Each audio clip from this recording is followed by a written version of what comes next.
నమస్కారం.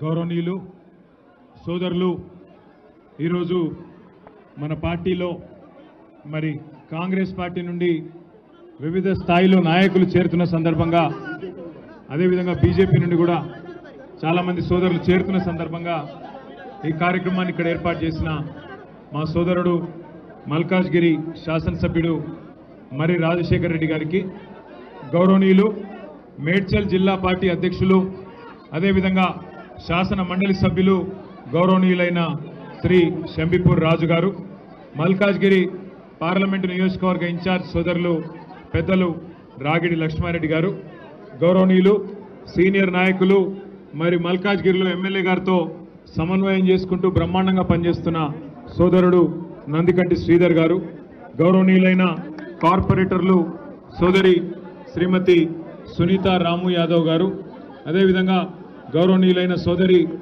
మన కార్పొరేటర్ శ్రీమతి విజయశాంతి శ్రీనివాస్ రెడ్డి గారు, అదేవిధంగా సోదరి సబితా కిషోర్ గారు, మాజీ కార్పొరేటర్లు సోదరులు మన జగదీష్ గారు, ఇంకా హనుమంతరావు గారు, ఇంకా పేరున మన అన్న పరశురామ్ రెడ్డి గారు, హనుమంతరావు గారు, ఈరోజు సూర్యనారాయణ రెడ్డి గారు, అదేవిధంగా పార్టీలో ఈరోజు చేరుతున్న సోదరులు హేమంత్ పటేల్ గారు, అరవింద్ గారు, బంటి గారు బీజేపీ నుండి, భూపాల్ సింగ్ గారు, అదేవిధంగా ఆసు గారు, బాలా గారు, సునందారావు గారు, పేరున వారితో పాటు ఈరోజు ఈ కార్యక్రమాన్ని విజయవంతం చేసిన మా ఆడబిడ్డలందరికీ, అన్నాదమ్ములందరికీ పేరున శిరస్సు వంచి హృదయపూర్వకంగా నమస్కారాలు, హృదయపూర్వకంగా ధన్యవాదాలు.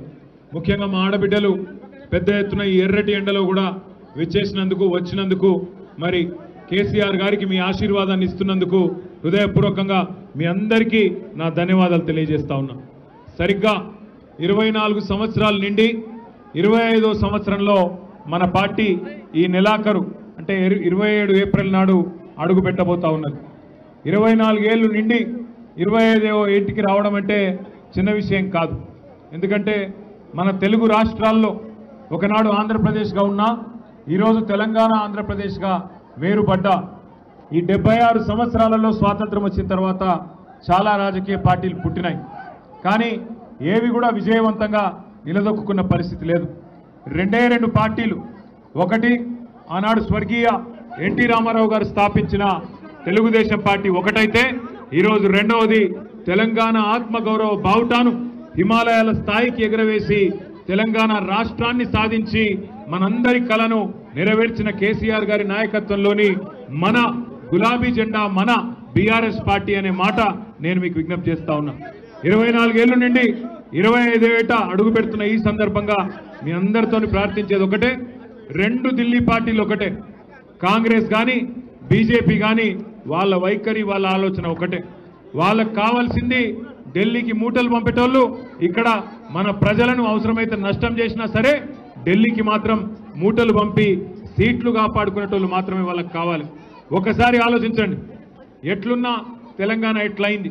మీరు మల్కాజ్గిరిలో అదేవిధంగా హైదరాబాదులో బ్రహ్మాండంగా మీరు కేసీఆర్ గారి నాయకత్వానికి మీరు ఆశీర్వాదం ఇచ్చినారు. హైదరాబాద్లో ఒక్క సీటు కూడా మీరు కాంగ్రెస్ పార్టీకి ఇవ్వకుండా బ్రహ్మాండంగా మొత్తం సీట్లన్నీ కూడా కేసీఆర్ గారికే ఆయన ముఖ్యమంత్రి కావాలని చెప్పి మీరందరూ ఓట్లేసి గెలిపించినారు.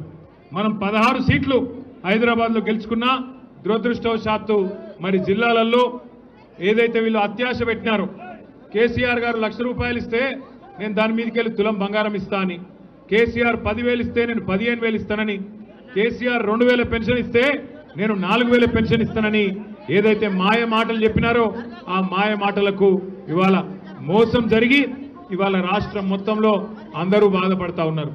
రాష్ట్రంలో ఇవాళ ఎవరన్నొక్కరు సంతోషంగా ఉన్నారంటే ఒకే ఒక్కడు రేవంత్ రెడ్డి తప్ప ఎవ్వరు సంతోషంగా లేరు. ఆఖరికి ఆయన మంత్రివర్గంలో ఉండే మంత్రులు, ఆయన కింద పనిచేసే ఎమ్మెల్యేలు కూడా సంతోషంగా లేరు, బాధపడతా ఉన్నారు. అందుకే నేను మిమ్మల్ని అందరినీ కోరేది ఒకటే, ఒకసారి మోసపోతే ఒక వ్యక్తి చేతుల్లో ఒకసారి మోసపోతే తప్పు మనదైతుంది, వాళ్ళదైతుంది. రెండోసారి కూడా వాళ్ళ చేతుల్లోనే మళ్ళా మోసపోతే తప్పు మనదైతుంది.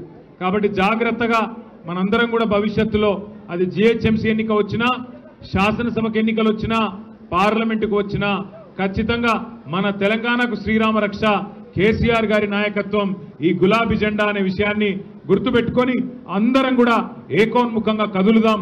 మళ్ళీ ఒక్కసారి హైదరాబాద్లో ఈ 16 నెలల్లో ఒక్క కొత్త పని కూడా చేపట్టడం లేదు. మీ ఎమ్మెల్యే గారు కూడా బాగా కష్టపడుతున్నారు, బాగా తిరుగుతున్నారు. ఎక్కడికక్కడ మల్కాజ్గిరిలో అన్ని గల్లీలలో ఎక్కడ సమస్య ఉంటే అక్కడ నేనున్నా అంటూ మరి రాజశేఖర రెడ్డి గారు తిరుగుతూ ఉన్నారు. చివరికి ఒక రోజు నేను అడిగిన రాజశేఖర్ని, ఎందుకే పోయి మోరీలో కూర్చున్నావు అంటే, ఏం చేయాలన్నా మరి అక్కడ వాళ్ళు పూడిక తీయమంటే తీస్తలేరు, కాంగ్రెస్ ప్రభుత్వం వచ్చినాక అధ్వానం అయిపోయింది పరిస్థితి, అందుకే నిరసన చెప్పడానికి మోరీలో దిగి కూర్చున్నా అని చెప్పిండు. మొన్న ఈ మధ్యన ఒక దగ్గర శ్మశాన వాటికను కూడా వాళ్ళు కబ్జా పెట్టి అక్కడ డంప్ యార్డ్గా దాన్ని తయారు చేసే ప్రయత్నం చేస్తుంటే అక్కడ కూడా పోయి ఆ డంప్ యార్డ్లో చెత్త కుప్పం మీద అక్కడనే కూర్చొని నిరసన చెప్పి మీరు చేస్తున్న తప్పు అని చెప్పి ఇవాళ మీ ఎమ్మెల్యే గారు మీకోసం కష్టపడతా ఉన్నారు. మంచి ఎమ్మెల్యేలను గెలిపించుకుంటే, మంచి నాయకుడిని గెలిపించుకుంటే మనకు కూడా మంచి జరుగుతుంది. అదే రేవంత్ రెడ్డి లాంటి మోసగాళ్ళని గెలిపించుకుంటే తులం బంగారము రాదు, మీకు గోల్డ్ కాదు రోల్డ్ గోల్డ్ కూడా రాదు ఆఖరికి.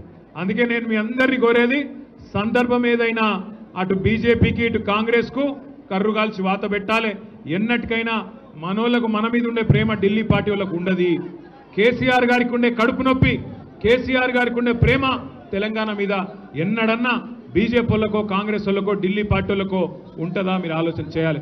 అందుకే ఏప్రిల్ 27 నాడు మన పార్టీ ఏదైతే వరంగల్లో రజతోత్సవ సభ చేసుకుంటున్నదో ఆ సభకు మీ మల్కాజ్గిరి నియోజకవర్గం నుంచి కూడా పెద్ద ఎత్తున తరలి రావాలి. మా ఆడబిడ్డలు అన్నదమ్ములు అందరూ కూడా కదిలి వచ్చి ఆశీర్వదించాలి. మరి ఈరోజు పార్టీలో చేరుతున్న హేమంత్, అదేవిధంగా అరవింద్ గారు, బంటి గారు, వారందరికీ కూడా స్వాగతం చెప్తూ పేరు పేరున మళ్ళొకసారి మీ అందరికీ మీరు ఈరోజు ఇచ్చిన ఉత్సాహానికి హృదయపూర్వకంగా నమస్కారం. జై తెలంగాణ.